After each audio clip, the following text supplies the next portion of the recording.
মুদি দোকানে চুরি করতে গিয়ে বাজার ব্যবসায়ী সহ পুলিশের কাছে হাতে নাতে আটক হলো 3 চোর। ঘটনা সোমবার রাতে আমতলী বাজারে। জানা গেছে, সোমবার রাতে আমতলী বাজারের একটি মুদি দোকানে 3 যুবক চুরি করার চেষ্টা করছিল।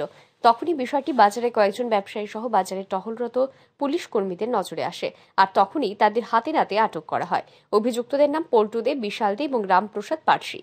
তাদের প্রত্যেকের বাড়ি আগরতলায়। তাদেরকে আটক করে আমতলী থানায় নিয়ে এসে জিজ্ঞাসাবাদ চালালে চুরির ঘটনাটি স্বীকার করে তারা। পরবর্তীতে মঙ্গলবার আমতলী বাজার ব্যবসায়ীদের পক্ষ থেকে অভিযুক্তদের বিরুদ্ধে আমতলী থানায় লিখিত আকারে একটি মামলা দায়ের করা হয়। অভিযোগের ভিত্তিতে 3 অভিযুক্তের বিরুদ্ধে নির্দিষ্ট ধারায় মামলা নথিভুক্ত করে পুলিশ।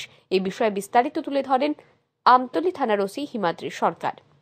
কালকে আমতলী বাজারে তারা একটা মুদির দোকানে ঢুকে চুরি করার উদ্দেশ্যে এখানে আমাদের পুলিশ পার্টি এবং বাজার পাহারা মিলে তাদের আটক করে এবং আমরা থানায় নিয়ে আসি। এই ব্যাপারে একটা আমতলী থানাতে কেস রেজিস্টার হয়েছে, চুরির কেস। তাদের বিরুদ্ধে যথেষ্ট এভিডেন্স আছে। একজন নাম পল্টু দে, একজন বিশাল দে, আরেকজন রামপ্রসাদ পার্সি।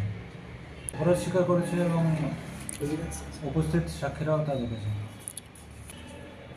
অভিযুক্তদের বুধবার আদালতে প্রেরণ করা হবে বলেই জানা গেছে। ব্যুরো রিপোর্ট, আর ই নিউজ।